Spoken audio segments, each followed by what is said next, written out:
Pinoy ang nasa likod ng matagumpay na laruan ngayon ng NBA team na Golden State Warriors at Coach Jimmy Alapag tampok sa video ng kilalang journalist sa Sacramento. Yan ang ating mga pag-uusapan para sa video natin na ito.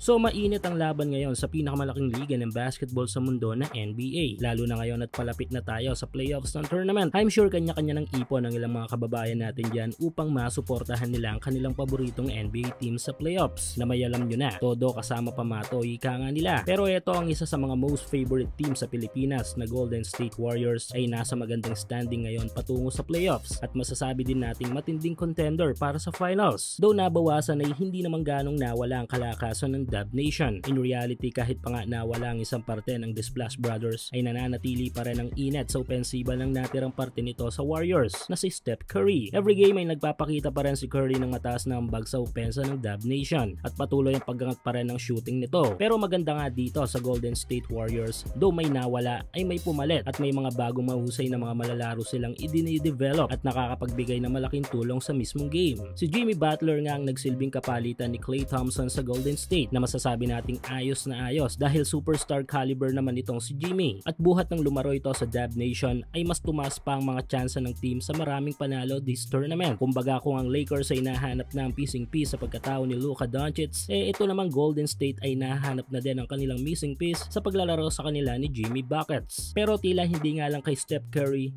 Draymond Green at Jimmy Butler umiikot ang magandang laruan ngayon ng Golden State dahil meron din silang dalawang matinik na tirador sa opensa. Ito nga yung dalawang shooting guard na sina Moses Moody at Brandon Podziemski. Ang dalawang mga malalarong ito ngayon ang mabigat na katuwang ni Curry at Butler sa Warriors. Bilang patunay ay tangan ng Golden State ang top 5 sa overall team standing sa West with 46-31 win-loss record at may chance pa silang ma-take over ang top number 4 na tangan ngayon ng Nuggets. Tangan naman ng 6'5" shooting guard na si Moses ang papataas ng mga figures sa kanyang pangatlong season sa Warriors, scoring 10.1 points, 2.5 rebounds at 1.3 assists. Ongoing pa rin ang up to 6,000 pesos bonus na ipinamimigay ni 1x sa inyong first cash in. Hulaan kung sino ang mananalo sa laro sa PBA, NBA, FIBA o sa kahit anong liga ng basketball sa Asia. At kung tama kay magkakapera ka, kaya i-click lang ang link sa ating comment section at ilagay ang promo code na makikita nyo sa ibaba ng screen. Habang si Brandon naman ay tangan ng mga impressive figures, scoring 11.4 points, 5 rebounds at 3.4